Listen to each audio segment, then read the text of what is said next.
This is the T.N.F, the night where we hand the keys over to the passengers. It is one of our flagship shows, the old T.N.F, the Thursday Night Forum.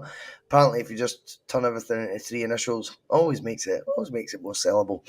So we will roll with the T.N.F tonight, and it's always a bit of a varied lineup, but always with one familiar face. That is the Judge Mark Kearney, the staple of the show. I'm in Stevo's seat. He is in France right now, so I will host away tonight. Judge, you good? I'm doing very well, mate. Glad to be on. I do like my wee Thursday night slot. It's always good to engage with the viewers of our adoring public. Anyway, It's the how are you, mate? latest. You're up all week, isn't it? This is the one that's I past your know. bedtime. Well, on Tuesday, I took Wednesday off work. So on Tuesday, I think I finished at 10:30 here, and I was like swaggering about like I was doing that before. You know what I mean? Had a late night, went to bed at 11:15. You know.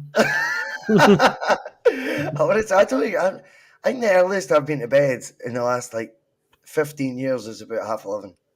That'd be like the earliest I've ever went to bed. Oh, 11. No, that's 11, maybe 11. rockstar. I don't know, man. It's just I think my body clock's just totally different. Phil McGinley joins. What's happening, Sen? Another belter of a retro jersey, mate. Aye, bit of a Barcelona going on here, you know. It's funny. But yeah, I'd rock one of these now. I've not wore this one in a wee while, so You've not. Yeah. I've noticed the return of the retros, mate. I like that. I sent you a collection that I've bought recently.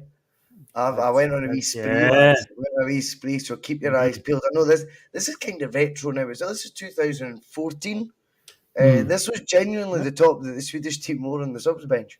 I'm like, mate, I didn't even on the back. I'd be quite happy just sitting back looking gallus. And this big Zlatan must have loved that. Johnny Logue, happy birthday to you, big man. Brilliant to have you on the T.N.F. And you're just one of these guys now since you took on your new role, flying all over the world. We can only get Johnny on when it suits Johnny these days. I like people like that in my life. Well, you talk about body clocks there, boys. My body clock's all over the place at the minute. I think I've been up about 25 hours as we speak at the minute. But I thought I've not been on the bus for a while, so I'm getting fed up of planes. Let's jump on a bus for a little bit. See what's going on, mate. The lads. You know it. Well, a big thank you to you, by the way, of course, for jumping on your birthday. We do appreciate it, mate. So, anyway, we'll crack on. But yes, nice one, lads. Good to catch up. We'll do all that good stuff very quickly, very briefly, because I'm rubbish at it. We just do like, share, slag the hair. You know the rules. If you want to become a Boise Bus member, like Ian McIntosh, Charles Smith, Les Watts, Jim Dolan, Gary Brown, Stephen Murdoch. I've probably said that name already. I'll go right now. See some If you get 2 shout-outs, it's always a good thing. It's $1.99 a month, totally optional. All the content is free. It keeps the wheels on the road, and we do really appreciate it. And it gives you wee sort of wee stars beside your name, and people can start realising who's been there the longest. Anyway, let's crack on. Piesports.com, 12.5% at the checkout. Brilliant. Crack on. Get some pies. Right, okay. We will be doing the show tonight based on everyone's views, so we'll just get into the nitty-gritty of it. There's only 1 point in. Get your points in now. I'll start starring them, and it'll give us it gives me some sort of structure, because once I see them, the earlier I see them, the more I can do ones that tie in with each other, and it looks like it's in some sort of something that resembles an order of play, but we don't really do that on the bus anyway. There is 119 live, so remember and hit that like button. We'll get stuck in. Phil McGinley, in fact, I'll go with Johnny. It's his birthday. Johnny, we come at you first, mate. You can open up the show, big man, because there's going to be contrasting views on this. And it's Gary Brown. It's simple. It's a sweet question, and it gets the discussion going. Evening, guys. What is happening with signings? Well, it doesn't seem like it's moving at too fast a pace at the minute. I know you've been talking about, Russell, about waiting, for certain things to not happen for other people before we get them in. But I think it's becoming more and more difficult to get people. We're losing the names that we're being linked with, either tenuously or otherwise. We're losing to places like Turkey, for example. It's more and more difficult to attract people up here. I think I put on a response to, I think it was Connor put something in our WhatsApp group. professional footballers these days, a lot of them aren't. Come up to Scotland and win some trophies has not got the same attraction as it had 10, 15, 20 years ago, 25 years ago, when Souness was using the English teams out of Europe to come up and play in Europe, win trophies. It's all about bank balances for them now. You know, they're not the way. I think the way they look at it is, Meadows don't put food on the table. They don't pay for the fancy houses. They don't pay for the Lamborghinis, or whatever sports car they want. It's however many zeros they've got on the end of their paycheck every month. And the lad Tetty that's just gone off to not one of the biggest teams in Turkey, it's got to be said, but these Turkish teams aren't shy in putting money about. They'll spend the cash. Whether they have it or not, I've got no idea. And there's the difficulty. And waiting on somebody like McTominay, we're not going to get McTominay. I know you spoke about him quite a lot, Russell. I just don't see it happening. A very slim chance on a loan deal, possibly, but we're not. We don't want loan deals. We want people in for 2 or 3 years, a bit of commitment, and I just don't see us getting these type of players. To be honest with you, mate, I think that's fair. It's becoming very difficult now. On McTominay, for example, I've used it as a throwaway example. Do you think he'd be a person of interest? Yes. Do you still think he is? Yes. Do you think West Ham bidding 30 million was ever in the equation that a Premier League club would bid something like that for him? Yes. These situations need to play out.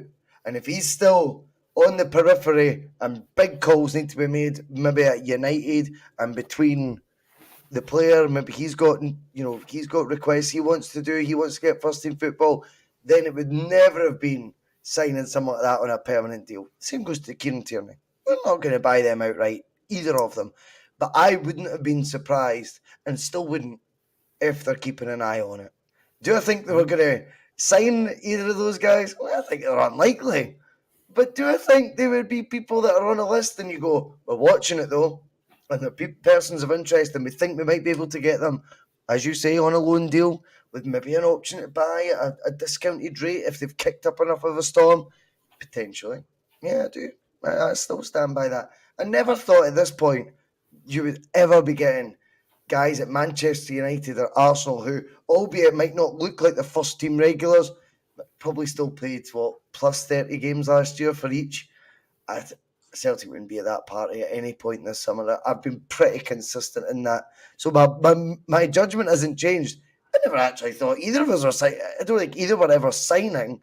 But did you think they'd be on a list to keep an eye on? And I hope that list is far more expansive than just those two as well, which is very important to take into consideration. Phil, I suppose I've used the examples enough times that it might make it look like I think these are going to be guys we go all out for. I don't think that.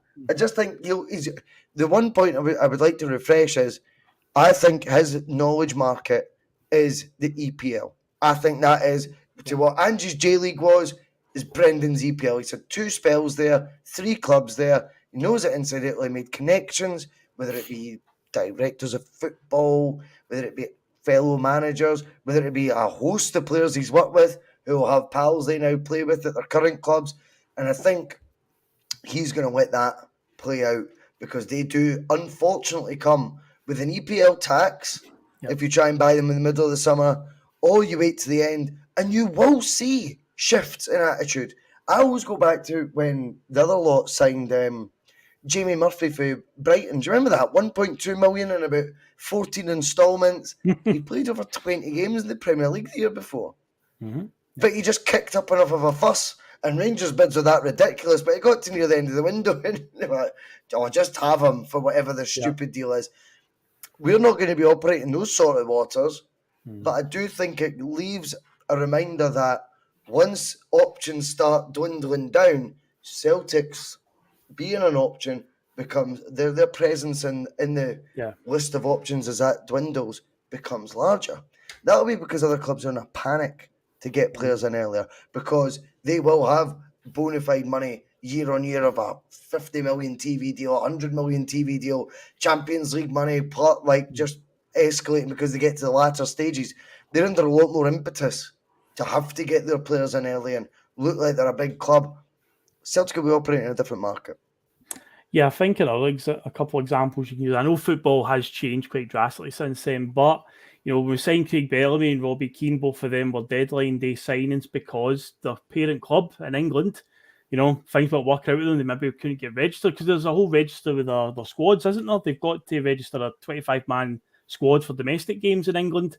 So when they get down to the nitty-gritty, the last couple of days of the window, some players will be told that they're not going to be registered to play. So, yeah, you're right. Celtic do suddenly become, if that's an option now, then, they can jump at the chance. What Johnny's saying is exactly right as well about the appeal of Scottish football. There's still a lot of fans out there that just think, because we are Celtic fans, some people think that way, but we're Celtic. How can you say no to us? It's easy for us fans to say that. But, yeah, when you strip away the guaranteed Champions League games, we've got obviously the games against Rangers. They're massive in themselves, but there's an English Premier League player really fancy games against Motherwell and St Mirren 4 times a season and stuff like that. These are things we've got to remember as well. So, yeah, we've maybe not got the drawing power we have, but in terms of Brendan's, knowledge in his market, you've got to hope, and I'm pretty confident still that he's got his eye on a few things, but it is sadly just going to have to be a waiting game. As annoying as it is, and I understand, I can totally get why fans are getting impatient about it, but it's going to have to be down to the last week, and we're just going to have to hope that there's going to be some players that Brendan's got an eye on to get told by their clubs that he won't be registered to play. We can't fit you into our squad for the domestic games or the Premier League season coming up, and that's when we can hopefully get in there and pounce. But yeah, unfortunately, we're just going to have to play a wee bit more of a waiting game, sadly. Judge Kearney, I have been watching the odd tweet that you post, mate. I like to see your tweets. I think you're always the same on camera as you are behind the 120 characters, and I think there's a few points that you've been raising recently where you definitely are feeling like you're in the same movie. And I think we had this conversation last Thursday, to be honest, so I don't want to over-exhaust it. But we are 7 days further on. In your mind, that'll make your case stronger because that window is tick-tock. And it's now, 21 days away? What was it last week? 28 days. And of course that becomes more damning. Are you getting a vibe when you're, for example, this is a genuine question, because I don't go back and check all the replies, right? But when you're when you're posting about it, like say for today, for example's sake, are you finding that there's more people kind of coming round to that way of thinking, that there is a wee bit of panic in the air? And not panic in the air. I seen what you said, like it doesn't make a panic merchant of expecting more. I take that on the chin. But is there more anxiety, shall we say, of the fans that they now are entering a movie that they've seen before? I think there's a sobering realisation for some people that maybe fears that they put to the back of their head that maybe Celtic were going to act proactively and maybe go into the market a wee bit earlier than they've proven the last maybe decade or so. The realisation is that Celtic are maybe just on the surface reverting to type a wee bit.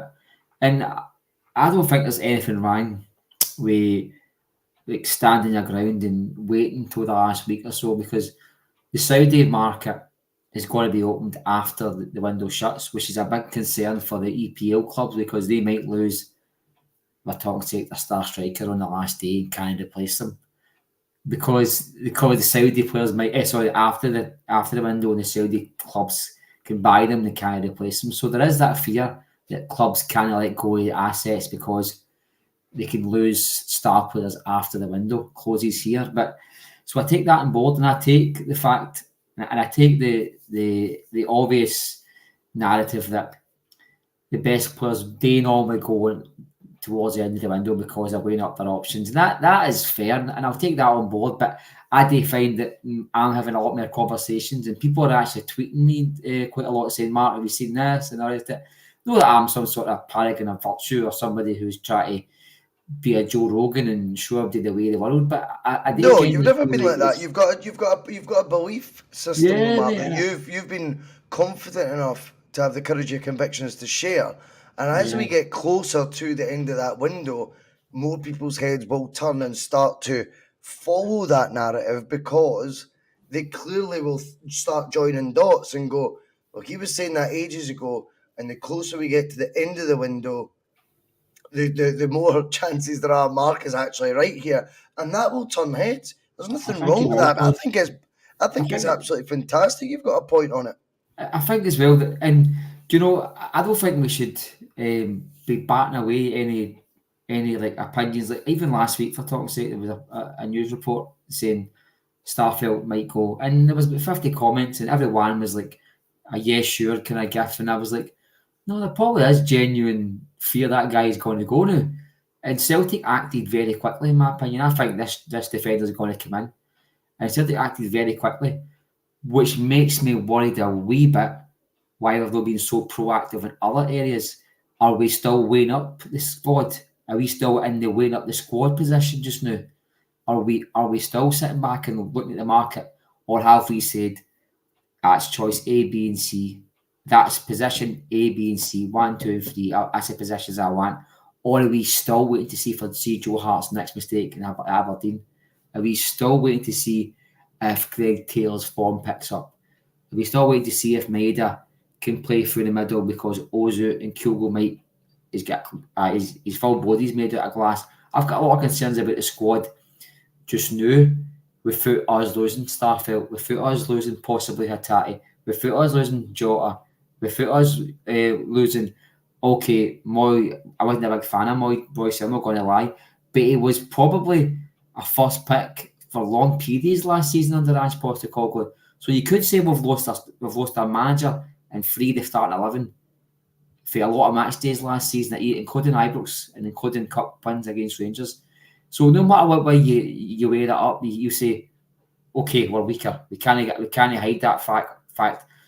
I think Norowski, I think he's got definite Brendan Rodgers hallmarks all over it. I think the rest of them are the player to be nurtured and trying. If you get them in this season and they play 15, 20 games, fantastic.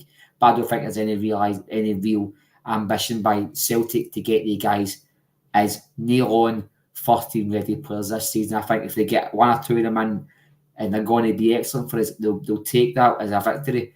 I'm not entirely sure that even guy you've been consistent since day one that the best win stuff all happened at the end. I think even guys like yourself, even guys who are totally zen, as you say, I think we all expected Celtic to be further down the line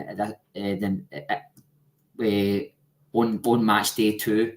Like starting boys, I think we all expected a bit more action in the window than a replacement centre back, because that's all it is really. And I don't think that.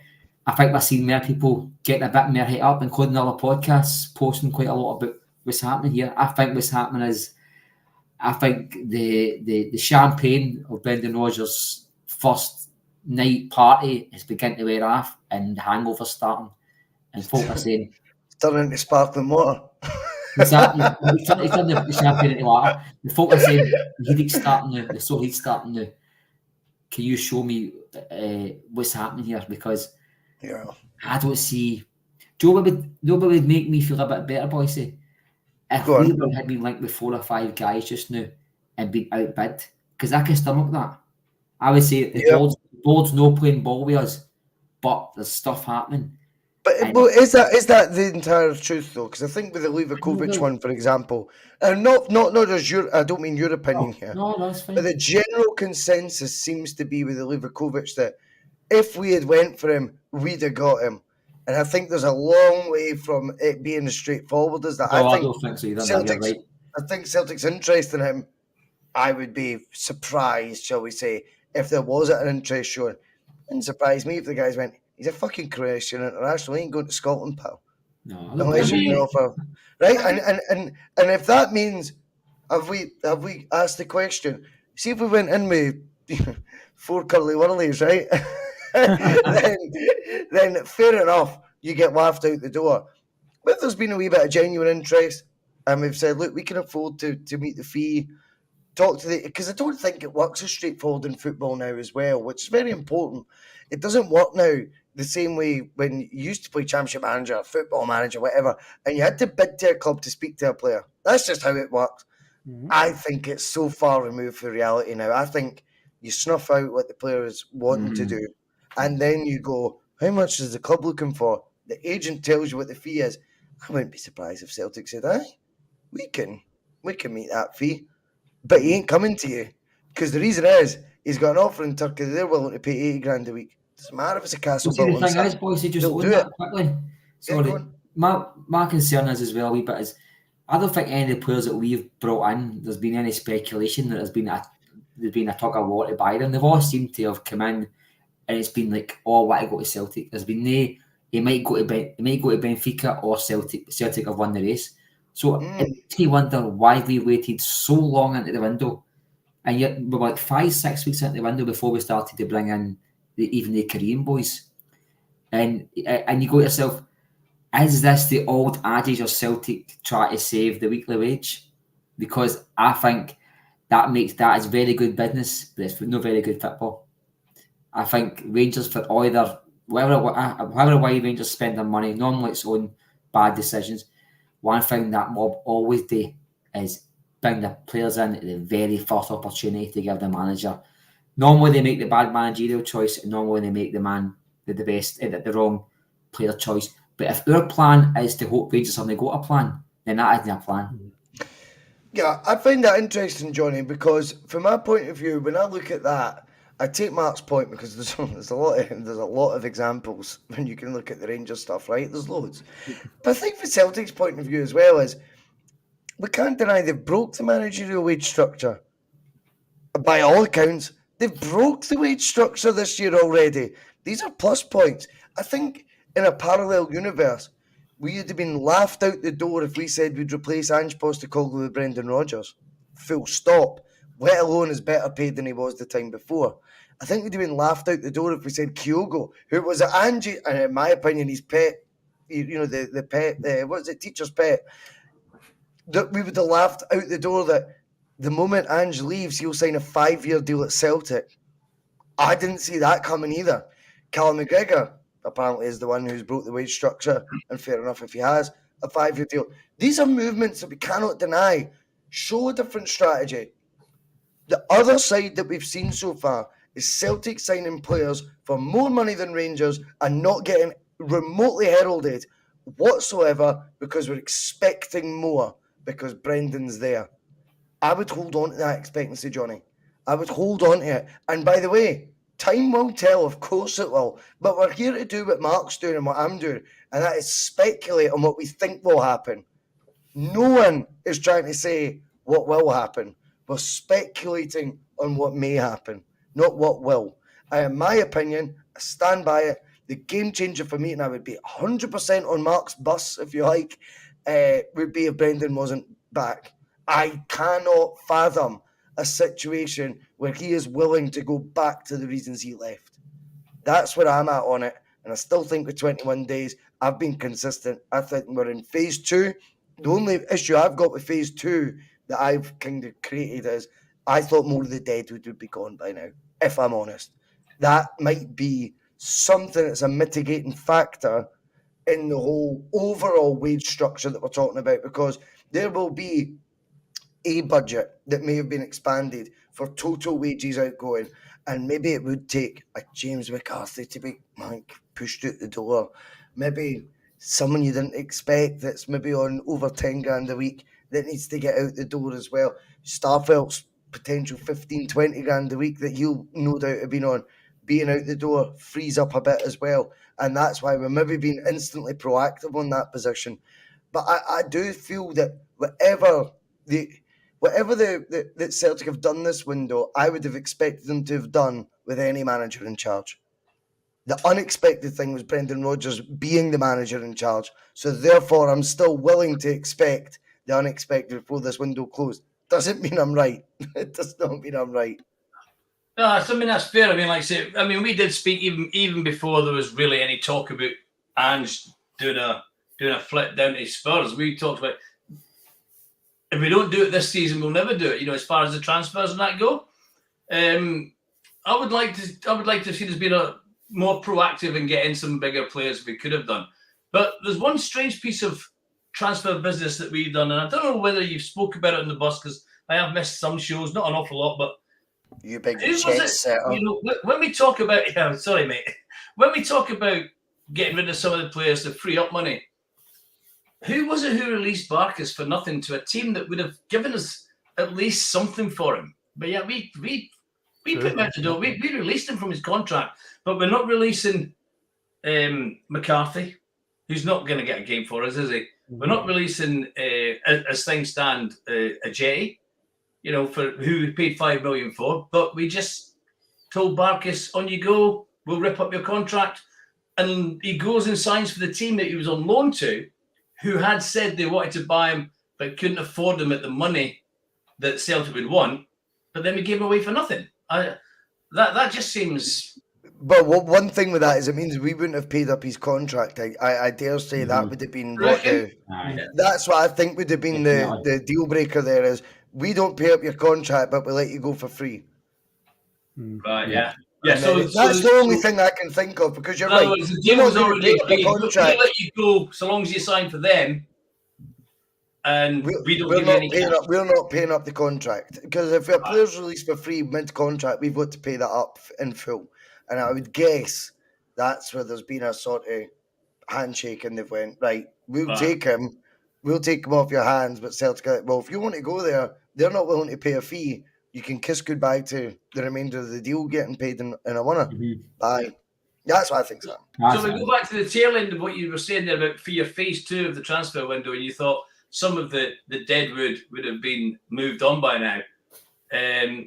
Just what Healing Six is putting there. We can't just, tear up the contract. Well, we can, but we're not going to. Why haven't they done it? Why haven't they just said, look, you're not going to play for us. We'll offer you X amount just to walk out the door. Clear some of those decks out of the way. But these, because we're not going to sell these guys. Nobody's going to buy McCarthy. I mean, who would buy McCarthy? He can't get a game for us. And I don't know at the minute whether it's because he's been injured this last few months or whatever, because you never hear him get a mention apart from here and there, Is that where the compromise comes, though, Johnny? You try and just float him to various clubs and you say, look, you'll have him for free. And the compromise with McCarthy would be, look, mate, we've got you the club sorted. We only need to pay you, 50% of what's left. And you compromise. Rather than right now, if you were just to release him on as a free agent, that's the full next 2 years of his deal you're paying up.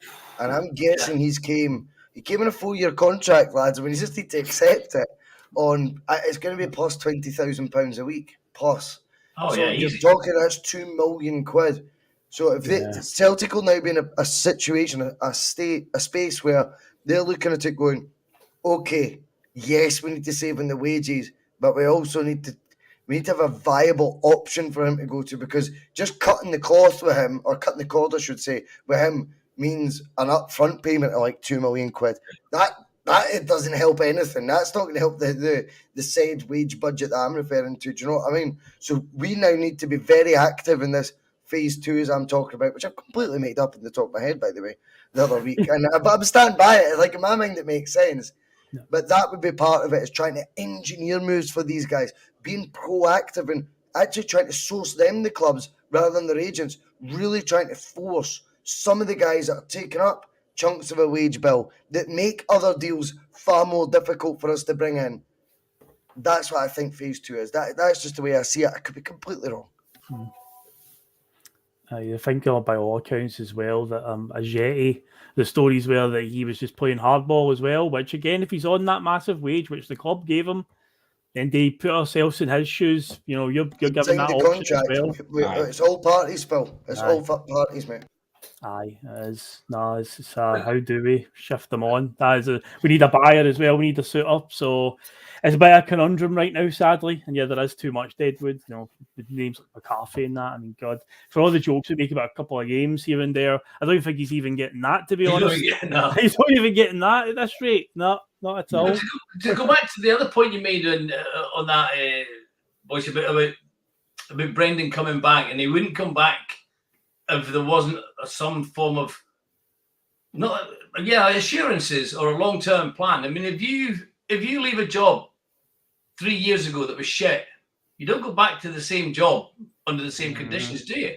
The same conditions. That's exactly. You just took the words out of my mouth. Yeah. And and by the way, my blind faith is all on Rodgers. I can't emphasize that enough. Do not get me wrong in this. that I don't trust the board either, right? I think they played musical chairs. They've now got 2 Lawwells for the price of 1 when they told it was a revamp. Guys that were already in situ and part of the problem have been changed roles and are now getting hundreds of credit because we're all being very gullible with this whole new wave stuff. But Rodgers is a different gravy. And Rodgers, for whatever reason, whether we like it or not, has forced hands already by getting them to private jet over to him, by getting them to pay record wages to him, by getting them to pay record wages to a player, if not 2 players, above what we've ever paid in our history before. When I take all that into consideration, it tells me one difference is Dermot's involved, and that is his pushback. If Brendan comes back, you'll need to play ball with him, and Brendan, you're going to need to start accepting and playing ball with the scenarios that Celtic do, which will be signing players you may not have heard of before. Do you know what I mean, Johnny? Yeah, and in response to Thomas Burns there, I'm not saying that he's wrong, Brendan, about Brendan, but he must have had some form of agreement. If you don't want to use the word assurances, there must have been something that enticed Brendan to come back. And it wasn't to come back to what he left. I think Rodgers.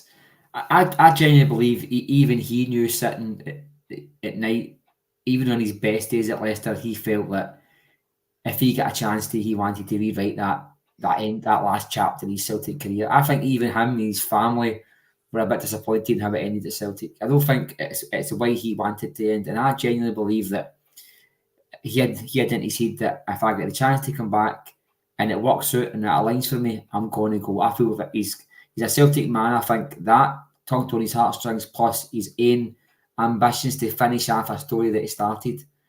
And I think his assurances that he's already said, I genuinely believe he said before that he understands the job a bit more now. I think he came in there on the back of Liverpool the last time, and I think he was getting to sell into a lot of fights with Celtic, probably behind the scenes about, right, this push. So they were pushing out different ideas for him. Whereas I think now he realises a bit now with the job, he's got the ability to make Celtic better. And the biggest signing we'll make this season, make no mistake, I don't care if we get Kieran Tierney, the biggest signing we make this year is Brendan Rodgers. So we've already made the number 1 signing this season in Scottish football, and probably the number 1 season for the last decade has been the same man twice. Make no mistake about that. It's Brendan Rodgers. So we've already, in my eyes, improved. Okay, but when Brendan Rodgers come back, I think it's been a mixture of these. Him wanting to rewrite how the history books perceive him to be, and I genuinely believe that he wants to come in and just be successful for his aim. No, for his peace of mind. For he's got this reputation of being an egomaniac. That might be true. I think Eddie's an egomaniac. I think everybody who's in football, although interesting, and I spotted it as well, and I called this actually a couple of weeks ago. He walked off that park straight away. He didn't walk here like the Ange punching the badge. He let the players take the adulation for the victory the other day. Not the adulation. He walked off the park. He's a one like certain managers who today again said that the best club in the world was Spurs. The same shite he told us was last month at Celtic. No, but anyway, I think Rodgers' comeback was a mixture of all these things, and I do believe that he genuinely believes that this time around he's got a better chance of making a mark in Europe, because even as bad as our transfer window has been so far, I think the players he's got, a lot of them are probably better than what he had before. And that's him coming into that blank canvas. But no manager does that, Mark. No manager doesn't want to improve the first team, no matter who they're going to. You're going to Man City. The manager who takes that job doesn't know we're good enough. I'm saying, no, I didn't say did they want to improve the team. You kidding? No, I would never say that. I wouldn't even say that to so why do you think he's got a better chance in Europe this time around? Just because of what's there? I think he's got better because of what's there. Sorry, because of what's already there. Is that? Yeah, I think he's got better players here already. But I think he's yet to make he's yet to buy players. I mean, I'm sure about that. The players will come. I mean, there's no doubt about it. my argument and my worry, and I'm not going to go back into it, is what level of players. That's my issue. I think I did read yesterday that we're looking at the boy for St Mirren to come if Hatate goes. That would turn my hair fucking white. I'm not got much shit left. That would really boil my blood.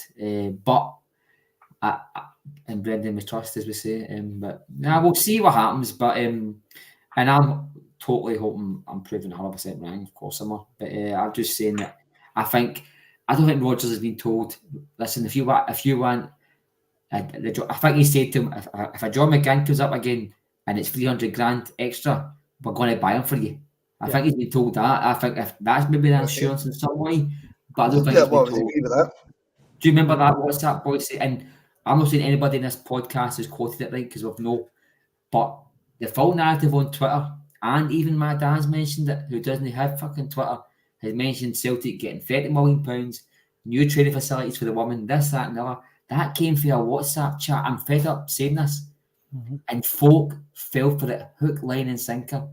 And that's what brought on all this chat about Celtic spending a lot of money. And see, to be fair to Celtic, not one person for the club said that. Not one person said that. The narrative was within the bubble that is Celtic. But I mean, some of the things that I've heard, if I'd seen it on the Rangers podcast, I'd burst out laughing and reshare it. Folks saying, we're going to give him 65 grand a week so we can bring in Tierney at 63 and all the rest of it. That's some of the shite I've heard. You know what I mean? You go, really? Come on, guys. Don't tell me it's Pancake Tuesday already. There's a couple of things, Phil, where, and I understand where Mark's coming from. There's a couple of things he's saying that concern me, if I'm being honest, Phil, because the narrative there would suggest to me that the version of Brendan coming back is a diluted one. Because whether Mark's right, and he was rocking chairs or whatever you want to call it, do you know what I mean? He was causing a wee bit of a stir, shall we say, to get his way first time around. For him to come back round again and be paid more money, but for him to be, and I'll quote it, the version that Lennon was second time round, i.e. Lennon Light, Lite. If Rodgers Light is here, I can't imagine a guy with such a laser focus on situations, psychology, how things play out. He would never surely, and again, I'll be found out here in 3 weeks' time if I've been completely down the garden path, by the way, and time will always tell. But from where I am right now in the 10th of August, I just go, no danger would Rodgers be coming back to make the same mistakes as the guy who failed in the biggest failure of a season in Celtic's modern history. And that was because he accepted second best, because he accepted no coaches of his own, because he accepted no signings of his own. And we could go through the list, the Ivan Tonys and all that. It's not worth it. But you know what I mean? A Rodgers Light to me, we're just getting paid a bit more just so he could come back and curry favour with the fans again. Fuck. I'll tell you what would happen with that. It'd be doomed to failure ultimately. And it would be doomed to him leaving under the same dark cloud that Neil Lennon did. Not as large because it wouldn't be a 10-in-a-row season, but because he would lose something like a league title. You have to be yourself if you're the Celtic manager. You have to be there on the character traits and the attributes that you bring to the party as a manager, not as someone who, with hindsight, has got sentimental and has suddenly started backing down rather than doubling down. The thing is, lads, I don't believe you said that Mark, you said he come back unfinished business. Well, the only real unfinished business that Brendan could have is Europe, really, because he finished business domestically. But he needs, you're not telling me he's come back. I'm not going to use this word, I'm not going to say assurances, but he must have been told you will be provided with better tools than what you had then, and we will give you better tools than what you've currently got that you're coming into in order to try and improve and do better in Europe. And I don't believe he would have come back without something in place that would have made him believe that this lot will back me to the level that they can. And we're not talking about spending the 30, 40, 50 million pounds in one season to try and achieve it. But the only unfinished business Brendan's got at Celtic is Europe, as far as I'm concerned. I mean, he won 2.5 trebles. He won 2 2/3 trebles, didn't he? Yeah. at the end of the day. So that's the only unfinished business he's got is Europe. And he must have been told that he will be given, to the best of our ability, we'll give you the tools in order to do that. Surely. Well, Phil, negotiations are two-way streets. That's the way I see it. And I can't envisage a manner where what we've seen so far, by the way, I think as well we need to be careful of being overly dismissive of the signings that have been made so far. I get they don't get bums off these, and I get that. I totally get that. And I think with Rodgers, what is in the subconscious, even of those who don't like Brendan Rodgers, if I'm honest, is they hold him to a higher standard, not because they dislike him, because in their subconscious they know he's an upgrade of a manager. And I think that is part of it. But I just can't envisage a Rodgers light. It does nothing for his career.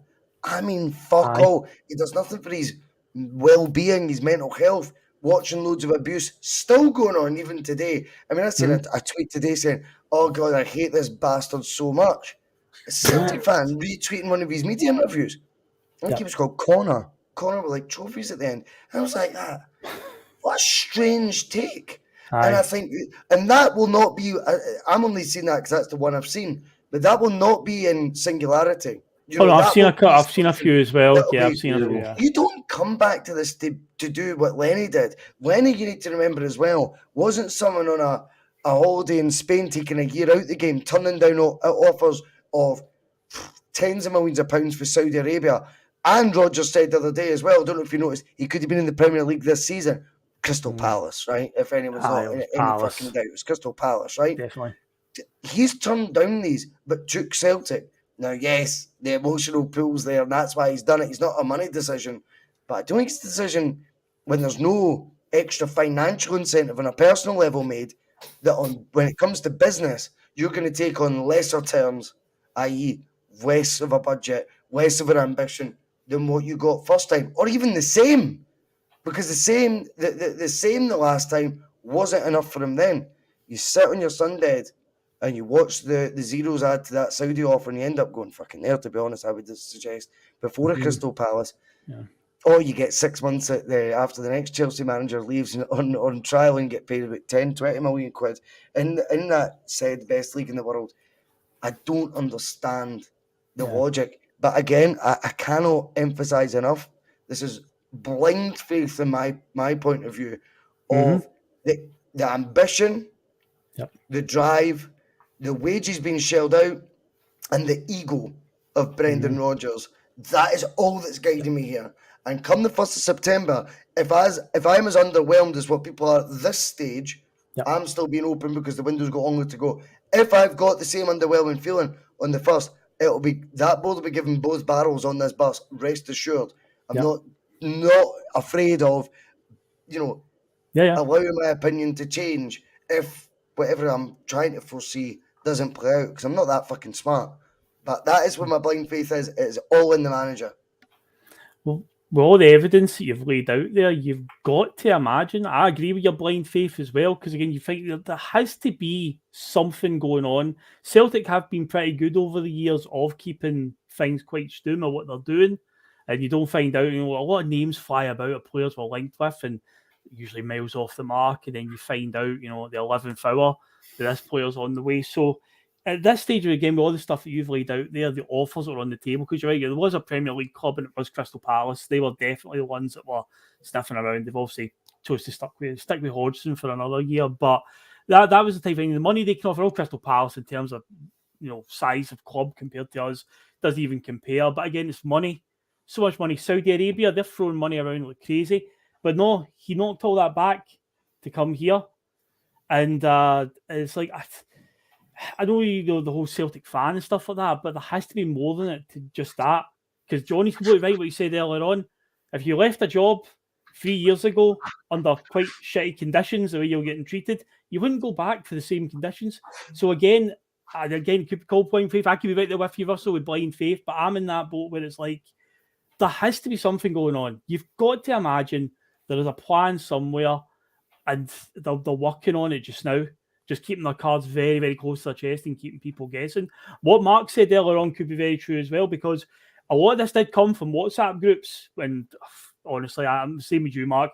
Cardboard getting into it with the whole WhatsApp group. We argue with somebody about it. Oh, but I saw this screen grab, and it's much like of that, Phil. Seen totally, too much totally. of that in a previous life. Totally. Yes, you have green ticks and everything. Oh, yes. Fuck me, man. Honestly, embarrassing. But what you said, like if a player like a John McGinn, not the actual John McGinn himself, but a player of high priority, we won't fuck about this time. If it's an extra 500,000 we need to do, then that might be the assurances that he's got. But at the moment, from what we've been told, or what Celtic are willing to let out there, we haven't seen a player of that level being linked with us yet. And that, I understand where people are coming from. That is the concern right now. It's that level of player that you go, oh God, he would take us to the next level. He would be what we're looking for next. So I think you've nailed it with that one, Mark, in terms of when it comes to assurances. That might be what it is then. Of if it's an extra 500,000 we need to go, we won't mess around this time. If we need to do it, we'll do it this time. But at the moment, from what we can tell, where are those type of players right now? That's what we need to know. Mm-hmm. To be fair, we've never been linked with a player of that sort of level, if you want to say that, for the last 3 years, have we really? I mean, pretty much every player we've signed in the last, well, certainly since Ange came along, came and went. Easy to buy though, John. I think the players we've got on in the last maybe 2-3 years, I don't think there's been a fight to buy them. They've all been very easy to come by, and that'll be the big barometer. I think Jota and CCV, I think they were. That's why they were the last day. Well, to be fair, I've got you to rank. Although at least we were at a table where we said, look, we've got a price guarantee. News are up to the players if they want to come. And we had to wait till last day though. That was the thing, because they definitely weighed up their options. Let's be real here. Carter Vickers and Jota weighed up. They weighed up their options. Would you agree with that? On the first window they came, Carter Vickers, his deal fell through That's right. late to midnight. He was supposed to be going back to, was it Bournemouth? Bournemouth he was on. So he came here, although he was supposed to come, but I think he would probably been. No, he would say no, but I think he would probably have chosen Bournemouth at that time if that deal did materialise. But the point I was trying to make there was, I've no saw. Has the board learned lessons from before? Time will tell. But what I haven't seen, even when Ange was there, was okay. Brighton want you, and Celtic want you. That's a bad example, but Brighton, Celtic want you, and Celtic pushed the boat out. I think even the Kyogos, who was an excellent signing, and buying them all after were good, they all came very easy. They were like, Celtic want you. It was like, hang on to pack my bag.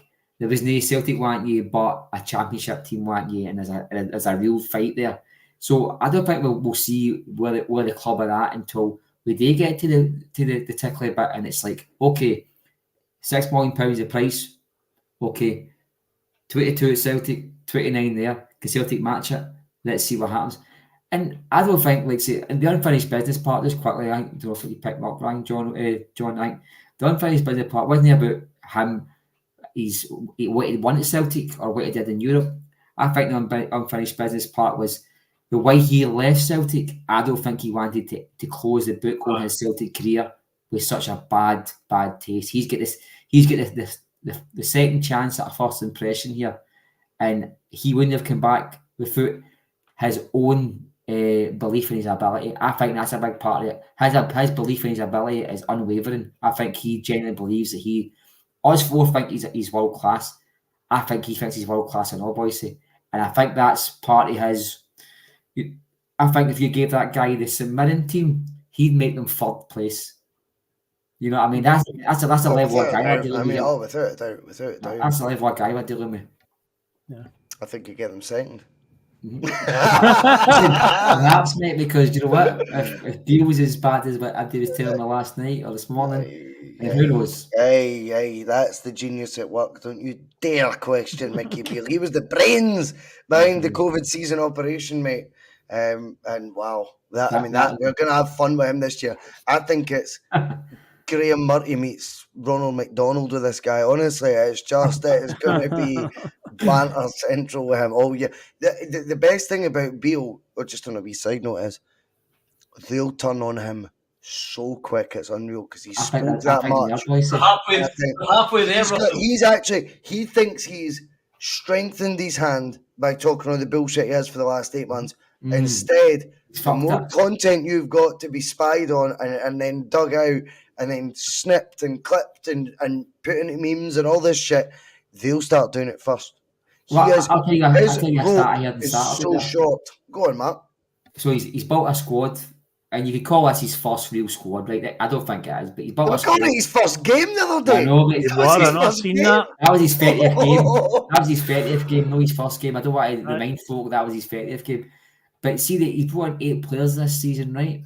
And see the 8 players, see in the last, I think it was the last 4 seasons, combined they've been to 42 different clubs. You don't build squads on players who jump about from bird to bird. You don't marry them, mate. You know what I mean? And I think he's bought a lot of journeymen and a lot of players who haven't settled down, and that doesn't. So you get Sinclair's who just find the right club, right? But you find a lot more guys who are like Kevin Kyle, who just one season, and just try and find somewhere to take you. And for 42 clubs and 8 players in 4 years, whatever it was, I thought, you know what? Do you build a squad like that? I don't think you do. I might be totally wrong there, I'm not sure. Johnny, I want to get your thoughts on what Mark's saying there. Has there been, we definitely in Scotland undeniably have a that the game is underestimated up here. And we know standard-wise it might not be the absolute best in the world, but it's a different challenge. Of that there can be no doubt. And it's one that sometimes is frowned upon. And I wonder if sometimes they dumb it down to a level you get Joey Barton's think they'll cruise it by not doing pre-season training. And then finding out that actually this is mental what we're playing in here. This is crazy. The pace of the game up here. They actually boast about the pace of the English game. Scottish game's played about 200 miles an hour quicker than that, right? I'm not saying it's with all the same quality. Of course it's not. But you've got to be at the very least be fit and be up for it. I wonder though if he's dumbed down on his impression of this league, and he's thought the blueprint to beat Celtic's pace will be by set pieces and crosses and bringing in big sturdy lads, the unfavoured, as Mark says, and I get that might be the only waters they can swim in terms of making signings of a couple of million quid. But the flip side is sometimes you then need to bring players of a bit of guile, a bit of quality. I'll be honest, I think Todd Cantwell at 250 grand, something like that, was more of the type I would have expected to see in the summer. Instead, I think he's underestimated the league that he's in. Again, I don't want to be derogatory towards just Englishmen thinking that, but an English media perception of Scottish football, he's almost playing out the copybook where he's went, we'll be able to go there and just be more physical, be better, he's signing guys for Serie A, so necessarily that means they'll be great, right? But the actual facts are that his track record's awful over 4 years, one of the strikers. There's many examples when you look at that team that Rangers are going to slow down this year. Sakala leaving. Sakala's the one guy we spoke about on this bus that we didn't really like coming up against because he turned our defenders. He turned Starfelt. Do you know what I mean? And then when he's getting in behind, he missed 2 open goals last year. And the year before that, he'd scored at Celtic Park in a 1-1 draw. Me and Regan Stevenson were there. And I just wonder... done more damage to us as well, if it wasn't for the side net. Well, that's what I'm saying. He missed 2 open goals. So I wonder if Beale's dumbed this league down to a point where you've actually made a hash of this, mate. You need to treat whatever competition you are in with the respect that it deserves. And I think he's kidded himself on this would be easier than he thought. And he signed the first 2 or 3 million because they were getting a hell of a lot of praise, if you remember as well, Johnny, for getting business done early. The exact polar opposite conversation Celtic are getting right now, because even though we've signed 5 players and spent nearly the same amount in transfer fees, ours have been held to a higher standard and our main business hasn't been done yet. I think their main business got done earlier in the window, and it was with one strategy, and that strategy hasn't treated the competition he's in with the respect that it deserves. Well, let's put it this way: if he's got the same sort of mind frame as the vast majority of the lads that I know down here in Lincoln, and I'm sure anybody else who watches the bus, who's based in England, will tell you, whenever I speak about it, they'll say to me, "Yeah, but we want to talk about real football, Johnny." And I just try to remind them exactly what we are. And if Beale has that sort of attitude in his mind, then, as you said, what was his what was his name? The one you said came up to Rangers. Lammers. No, not Lammers. The one that thought he was going to come up with Sean Brown. Joey Barton. Joe Barton. Yeah, I mean, he obviously came up thinking this is going to be a doddle, and soon found out it wasn't. And I'll sometimes say to the lads that I work with, I'll say, well, just for fun, I say, oh yeah, where we play real football, never mind the game, just get on with never mind the ball, just get on with the game, just to play up to them, and I think we sometimes dumb ourselves down, our teams down as well, by thinking we should beat Ross County, Kilmarnock. Do you think the Rangers turned up on Saturday thinking this is a case of just doing that? It stems from the top, Johnny. That attitude can only come from a manager. The right attitude in the modern game. That's we hear it all the time as well. That players they need coached through every aspect of the game now. So undeniably, if there was complacency, that would have came from the manager as well. Come from the top, yeah. But again, if you talk about the transfer activity, like you said, we've spent roughly about the same amount of money, haven't we? And we're kind of disappointed in our transfer window at the minute. Whereas Rangers supporters seem to be, we've got a bunch of, up until Saturday, they were thinking they had world beaters and they were going to do the treble. So I think therein is where the difference lies, is the attitudes that not only Beale's got for Scottish football, but what the Rangers supporters have as well is regarding to ours. Yeah? Mm-hmm. I agree with that. I think the players that they've brought in, I think the difference is there's a clear pathway to the starting 11 for a lot of the players at Rangers. The players we brought in, Nabrowski aside, I can't see any immediate pathway for the starting 11. Standards does come into it, but that's where they feel like they've done more business because the players they brought in are aware of the immediate mindset they're going to impact the first 11. Whereas I think that's the difference. Plus, don't forget, the media in Scotland, we all know they're Rangers fans, right? We all know that, right? So they're teed up to tell the Rangers fans that everything's rosy, but then the curtains come up and they see it in Technicolor for what it is, you know what I mean? And that's a good thing for Celtic, right? 9 times out of 10, it works out good for Celtic just now, right? But I think we'd be quite silly just to look at how bad it is at Rangers and think, okay, we're Celtic, we don't have to act, because Boise, you always said being one step ahead of Rangers isn't a plan, you know what I mean? That isn't how it should work at Celtic. And where we are just now is we're seeing a lot of Celtic fans saying the same things as we heard in 2019 is how bad Rangers are.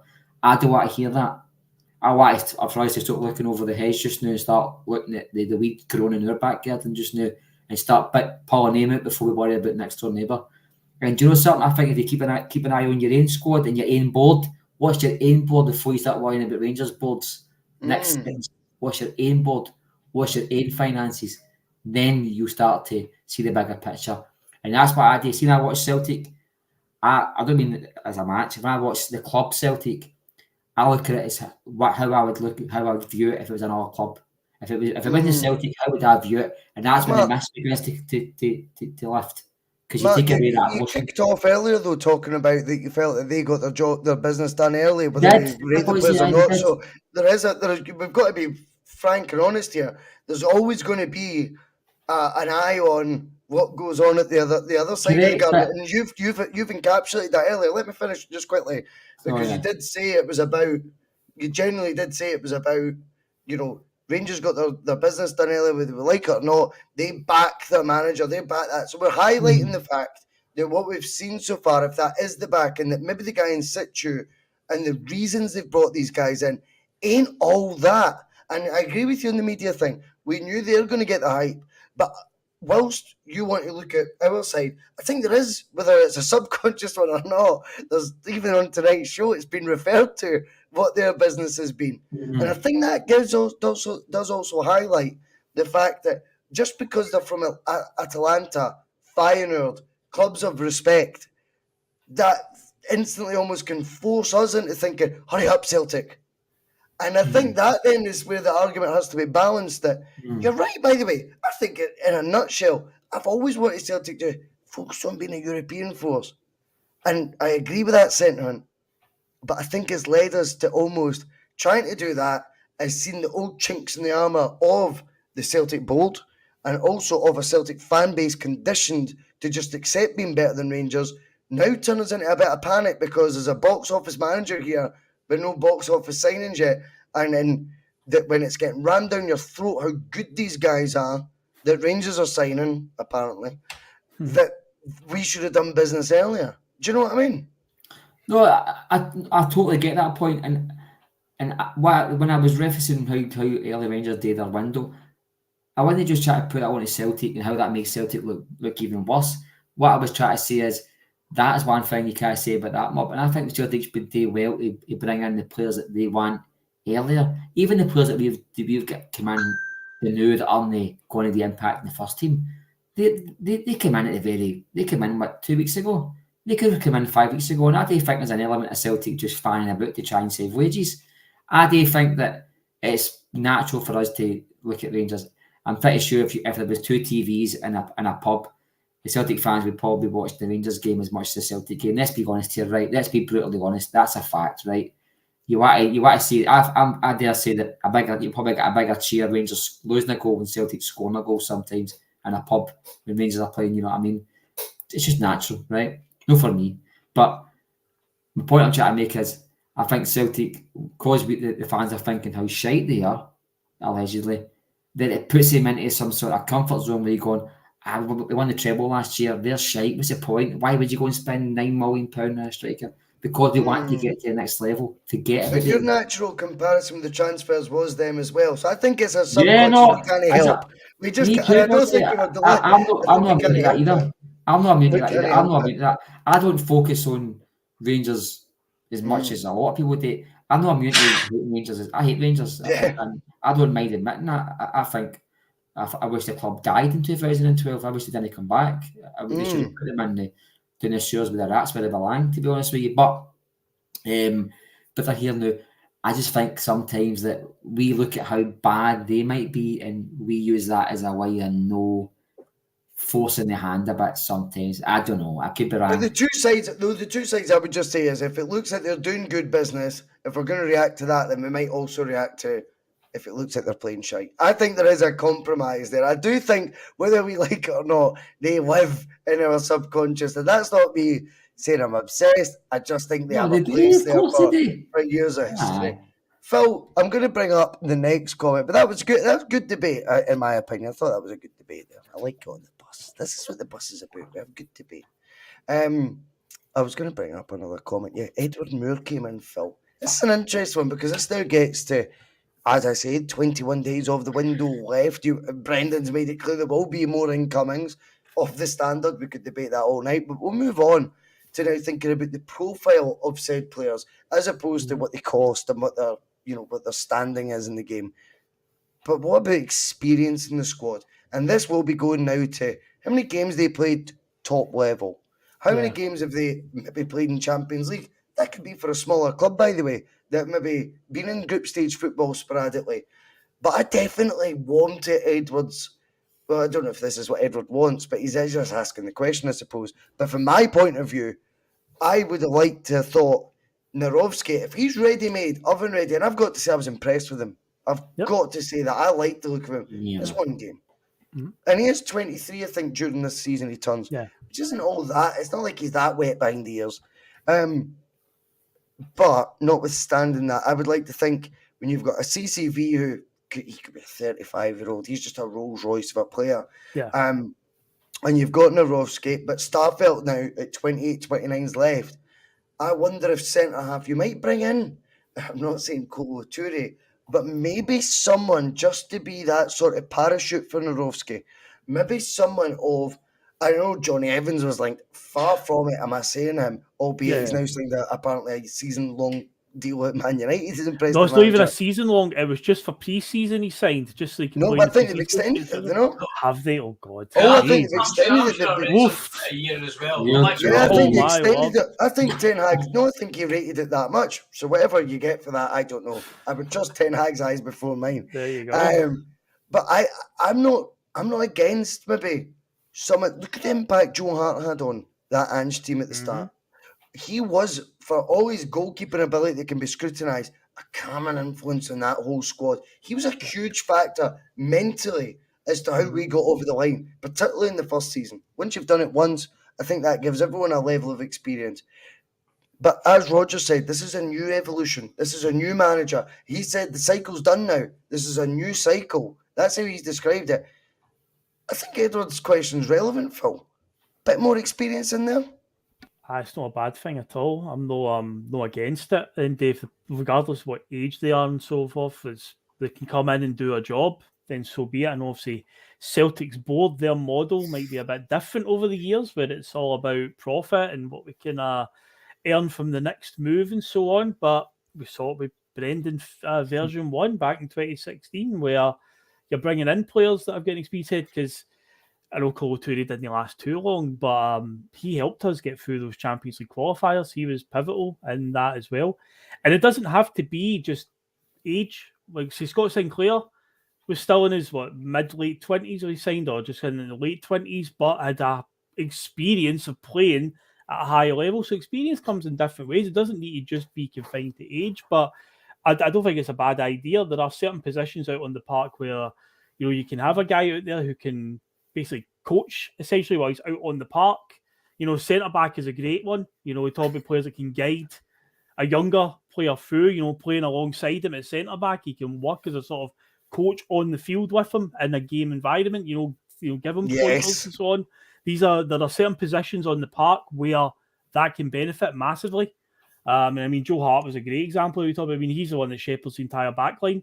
We saw it in Joe Hart's first season when he joined. There was the game against Alkmaar where he actually went to Ange when he said things were under the cosh with about 10 minutes to go, and he actually, there was a stop and play or whatever for an injury. That's right. And he came all the way over at the bench to say to Ange about, we need to change this here because we were just under the cosh, and we kind of, we tried to go a bit longer with our passes to just try and force ourselves out a wee bit. Right. So these are guys on the park, experienced heads on the park that can see these things and can help to change the game.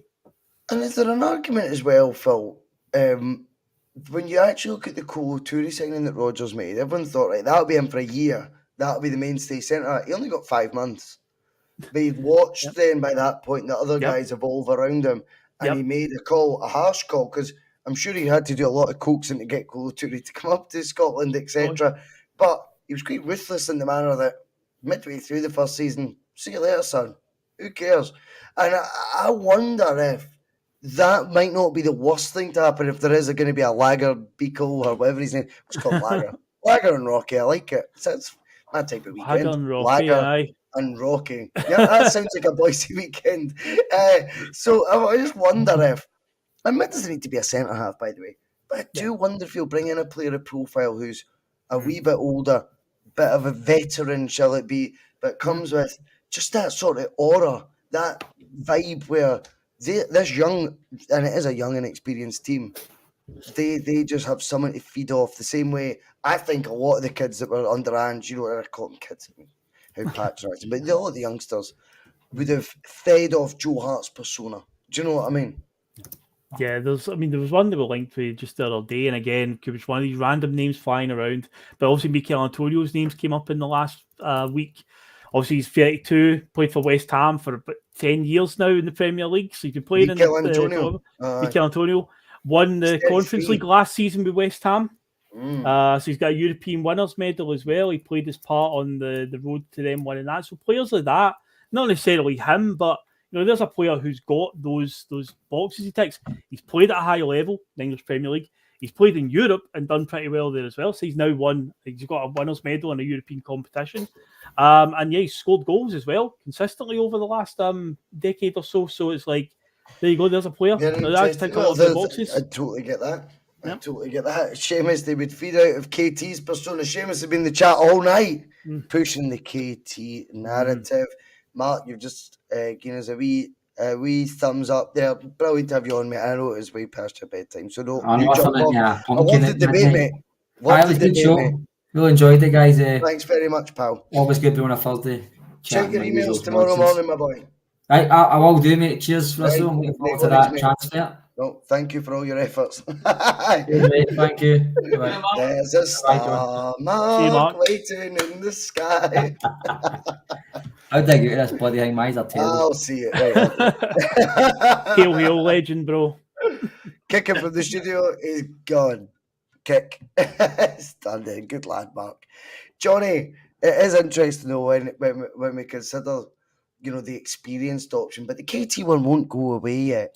I don't know if you heard any of Brendan's media conference, but he didn't shut it down as such. But he's also a master of minds, Brendan, when it comes to this stuff. He's not going to be led up a garden path and then get misquoted further down the line. I think a lot of people are trying to catch out that he said he wanted to make an impact in Europe to now saying he's a realist to thinking that's went from one side of the fence to the other. I don't think it's been that dramatic a change of opinion. I think he does want to make an impact in Europe. And I also still think he's a realist. KT, he was non-committal on. It's an interesting one that as that continues to bubble along. KT would also fit the experienced player mold as well, wouldn't he, when you think about it now? I mean, what did he do? 4 years with us, 4 years at Arsenal. I know he's had a few injury problems, but not last year. He was just not getting picked last year. So he would fit the experienced mold as well. And I would take KT back in a heartbeat. Of course you would do. He is a quality player. He probably tugs on the heartstrings just a little bit more, than when we talk about we don't really want loan signings, but I think the KT one tugs on the emotional aspects of it. We'd all love to see him back. Probably got some unfinished business at Celtic as well. No, and you're right. Having been away the last few days, I haven't seen the Brendan interview with the. What you been doing your birthday, Johnny? Enjoying yourself? You made to do your fucking homework. I told you about this years ago. I wish, but I ain't got time to do your homework anymore, Russell. When you send me that homework now, you say, fuck off, I've got stuff to do. I've got places to be and things to do. Yeah, safaris and all the rest of it in South Africa and whatnot. But yeah, I would take KT back in a heartbeat, and I think he fits that experience category you were just talking about as well. I know he's only, what was he, 20? He does fit he actually does fit the fucking experienced sort of profile that you're speaking about, albeit he's what, 26, 27? Yeah. He does, Phil. KT stuff is going to carry on right now until the end of that window, unless he's moved somewhere else in that meantime. I guarantee you this will be a talking point. I'm not afraid of it. I'm not one that goes, oh, you're living in cuckoo land. It ain't cuckoo land, mate. It ain't cuckoo land. Realistic. I'll tell you something. I think it's. I'll tell you something. Do you think if push comes to shove and the only option he's got is Real Sociedad give Arsenal lots of money for him to go there on loan, or Celtic give Arsenal not so much money, which one's KT going to push through? He forces his hand. He'll force the hand. Yeah, you're right. Yeah. Goes back to the Jamie Murphy example you said earlier on. I'll be honest, boys. I seen that there was potential that a loan move was being approached by Real Sociedad. That whetted my appetite for this move or encouraged me to think it may actually land, because I thought, oh, fuck, that's the big money bids off the table already. If we're now round the loan table and the first bidder is Real Sociedad, Brendan Rodgers' phone has already sent a message, probably just he's probably not had to tell his phone to send it. He probably just even his phone knew. Even his phone knew. His drafts. But would that not make you think, if there is any sort of, and by the way, we're speculating again before anyone thinks you're trying to fucking tell the truth on everyone. If it were to be the case that Arsenal have been reduced, well, I know in my opinion, but if he's not a player that they're that obsessed with, but it's only Real Sociedad on the table, and KT ain't going to be in the first team picture. Yeah, I think that should encourage people. I think he is on the list of players that Brendan's interested in. I'll go out there and say that. That is my opinion. So. spoke to him previously. He knows what he's all about, knows how good he is.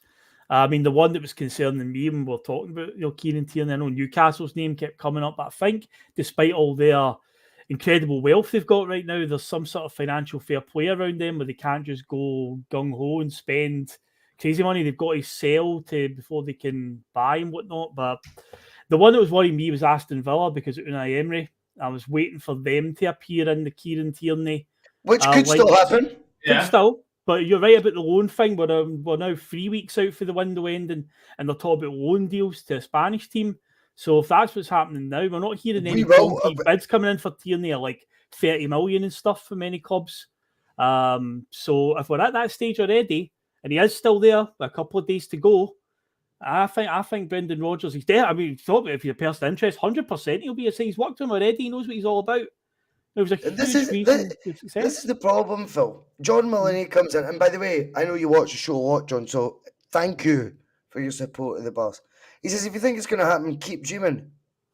Mate, that is, honestly, I would say more than 50% of the reason I'm into football is to dream. I think Kieran Tierney coming back would give me one of those, would capture a moment in time that we don't get often enough, maybe as fans. It's meant to be something that we have, sort of football fantasy moments of Kieran Tierney returning at Celtic would be unbelievable. So I will keep dreaming, John, and I hope you can open your mind to the possibility. Of course, if KT doesn't sign, there's one that we'll take happily as an alternative from Tim. We'll take Andy Roberts, no problem. He's always got the exclusives. He actually texted me earlier, wee Tim, and he said Neymar was on the way. Oh, just to go back to John's comment there about keep dreaming about Tierney. 2016, when we started talking about Rodgers, I'm quite sure somebody said keep dreaming. That's true, actually. That was one that was seen as a distant chance of happening. And this Frank Brennan, the dark cloud of the chat. Frank, I just keep you in because I just think it's funny listening to you. He says, sadly, we won't get too much if we sell Boyce to her. The fact you think Celtic would still get a fee for me.